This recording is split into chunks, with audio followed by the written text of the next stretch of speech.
Everyone. आजकल देखा जा रहा है फिशर की समस्या से ना केवल छोटे बच्चे या बड़े बुजुर्ग परेशान हैं, बल्कि अस्पतालों में हमारे पास ऐसे रोगी भी आ रहे हैं जो कि युवावस्था में होते हैं और उनको फिशर की दिक्कत हो जाती है।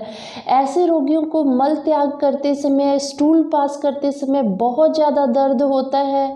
उनको कई बार ब्लड भी आता है और कई बार खुजली भी बहुत ज़्यादा होती है।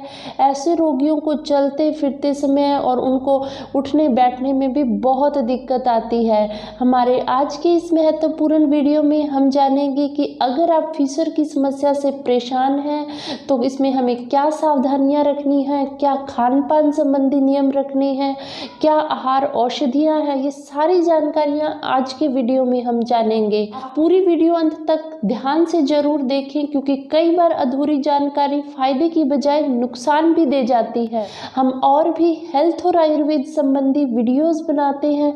अगर आप अपने स्वास्थ्य को लेकर जागरूक हैं और सही जानकारियां चाहते हैं तो कृपया हमारे चैनल को नीचे दिए सब्सक्राइब बटन और साथ लगे बेल आइकन को प्रेस करके हमारे आने वाले वीडियोस के लिए जरूर सब्सक्राइब कर लें। अक्सर देखा जाता है जो लोग कब्ज से या पेट की समस्याओं से परेशान रहते हैं उनको पाइल्स और फिशर की दिक्कत ज्यादा होती है। सबसे पहले तो हम ये ही समझ लेते हैं कि पाइल्स और फिशर में क्या अंतर है। हमारे पास आने वाले बहुत सारे रोगियों को तो ये ही नहीं पता होता कि उनको बवासीर है या फिशर की दिक्कत है। तो जो बवासीर के रोगी होते हैं उनमें मस्से बने हुए होते हैं, क्योंकि जब मल बहुत ज़्यादा सख्त हो जाता है या जिनको कब्ज रहती है या कॉन्स्टिपेशन होता है तो हार्ड स्टूल जब मल द्वार से निकलता है, रेक्टम से निकलता है, तो वहाँ की वेन्स के ऊपर वो प्रेशर डालता है। प्रेशर के कारण वहाँ की वेन्स जो होती हैं फूल जाती हैं और मस्सों का रूप ले लेती हैं। कई बार वो जो वेन्स होती हैं वो फूट जाती हैं, इस कारण उनसे ब्लड भी निकलता है, खून निकलता है, तो वह खूनी मस्से हो जाते हैं या खूनी बवासीर बोल सकते हैं। और अगर उनमें से खून नहीं निकलता तो वह बादी बवासीर हो जाती है। वहीं अगर हम फिशर की बात करें तो फिशर एक तरह का कट लगना होता है। कई बार जो हार्ड मल आता है, जब हार्ड स्टूल्स पास होते हैं तो उसके कारण क्या होता है कि जो हमारी म्यूकोजल लेयर होती है रेक्टम की, मल द्वार जो होता है उसकी ऊपरी झिल्ली में कट लग जाता है। तो जिसके कारण कि वहाँ से जब स्टूल निकलता है, मल त्याग होता है, तो बहुत ज़्यादा कट लगने के कारण दर्द होता है। तो यह कट लगने की जो कंडीशन होती है यह फिशर की कंडीशन होती है। जब फिशर डेवलप हो जाता है और उस समय अगर मल त्याग किया जाता है तो बहुत ही भयानक दर्द होता है। अगर एक बार मल त्याग कर लिया जाता है तो 3 से 4 घंटे तक दर्द रहता है। फिशर के रोगी को उठते बैठते समय, चलते फिरते समय भी बहुत असहनीय दर्द होता है और साथ में खुजली होती है। फिशर के रोगी को असहनीय दर्द होने के कारण ऐसा रोगी कई बार मल त्याग से भी डरने लग जाता है, क्योंकि जैसे ही मल त्याग करता है वैसे ही स्टूल जो होता है, मल जो होता है उस कट के साथ से निकलता है, जिससे इन्फेक्शन बढ़ जाता है और दर्द दोबारा बढ़ जाता है। तो ऐसा रोगी फिर मल त्याग से भी डरने लग जाता है। फिशर के अगर हम कारणों की बात करें तो सबसे बड़ा कारण होता है कब्ज का होना, पेट का हाजमा ठीक ना होना।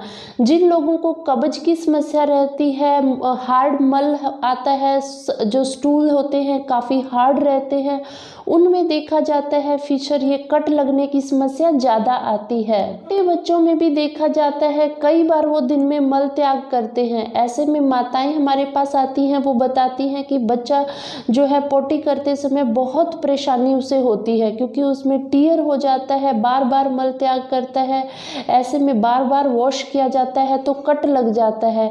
इस कारण बच्चा जो है पोटी करते समय बहुत परेशानी में होता है। बड़ी उम्र के बुजुर्गों में भी देखा जाता है कि फिशर की दिक्कत ज़्यादा आती है, क्योंकि उस समय रेक्टम का जो ब्लड सर्कुलेशन है वो ठीक नहीं रह पाता, धीरे धीरे कम होना शुरू हो जाता है, जिस कारण कि जब ब्लड सर्कुलेशन ठीक नहीं होता तो टिश्यूज अगर थोड़ा भी इंजर्ड हो जाता है, उसकी हीलिंग ठीक से नहीं हो पाती, तो एक बार फिशर हो जाता है तो वो धीरे धीरे बढ़ता जाता है। जिन लोगों को बार बार दस्त लगते हैं या जिनको गृहिणी की दिक्कत है, IBS है, इरिटेबल बाउल सिंड्रोम है, बार बार कुछ खाते ही मल के लिए भागना पड़ता है, उनमें भी देखा जाता है फिशर्स की दिक्कत ज़्यादा बनती है, क्योंकि बार बार मल जो है वहाँ से निकलता है, तो एक बार हल्का भी कट लग जाए तो वह भी आगे इन्फेक्शन होने के कारण बढ़ता जाता है। जो लोग बाहर की तली हुई चीज़ें हैं, शराब, अंडा, बीड़ी, सिगरेट आदि का ज़्यादा इस्तेमाल करते हैं, उनमें भी फिशर होने की संभावना बढ़ जाती है। मल त्याग के बाद पानी से धोने के बाद लोग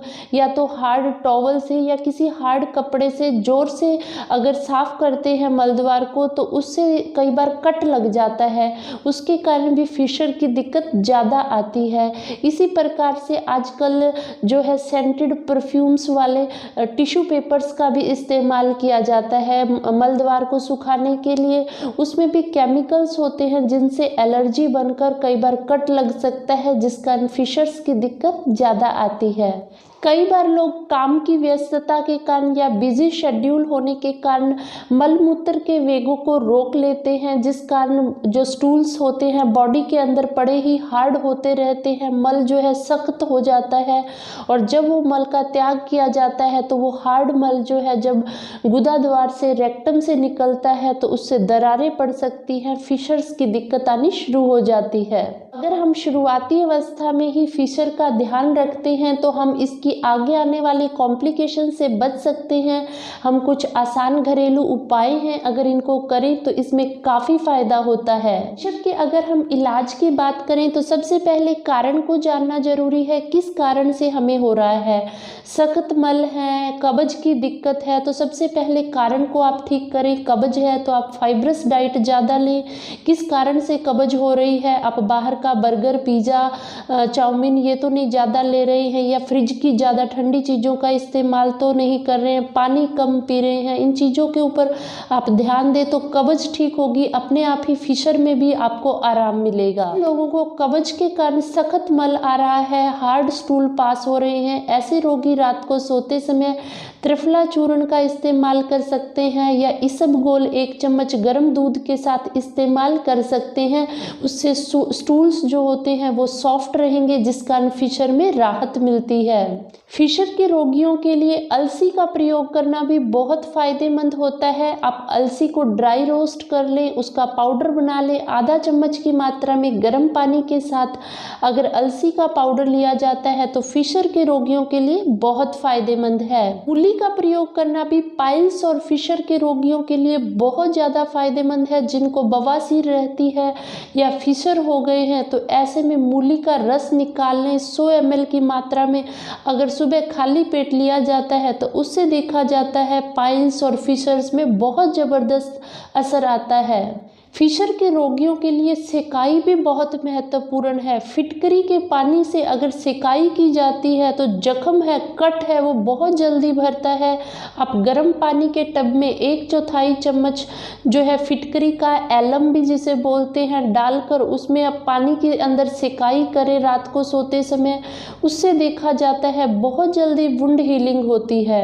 अगर फिटकरी ना मिल पाए तो आप डेटोल लिक्विड वाली जो आती है उसका भी इस्तेमाल कर सकते हैं, लेकिन फिटकरी का तो बहुत ही अच्छा रिजल्ट होता है और दर्द में तो इसमें 24 घंटे में ही राहत हो जाती है। फिटकरी वाले गर्म पानी से सेकाई करने के बाद आप वहां पर जात्यादि तेल का इस्तेमाल करें। ये एक मेडिकेटेड ऑयल होता है जो कि गुदा रोगों में बहुत अच्छा होता है।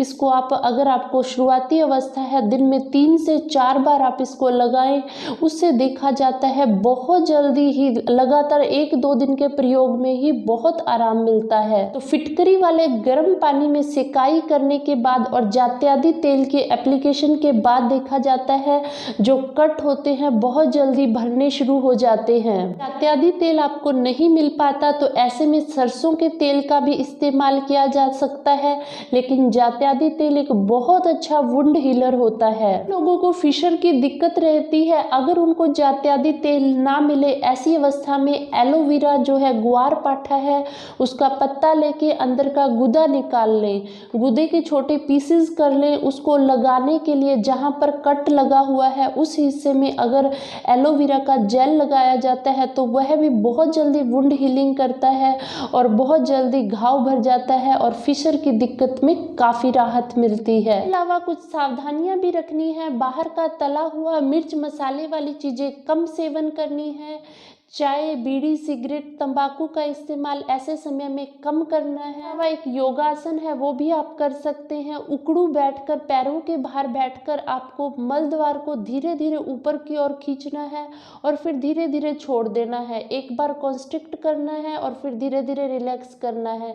ऐसे पूरे दिन में आप 15 से 20 बार इसको कर सकते हैं। जिन लोगों को कब्ज के कारण फिशर की दिक्कत होती है उन लोगों को खान पान के अंदर भी विशेष सावधानियां रखनी है।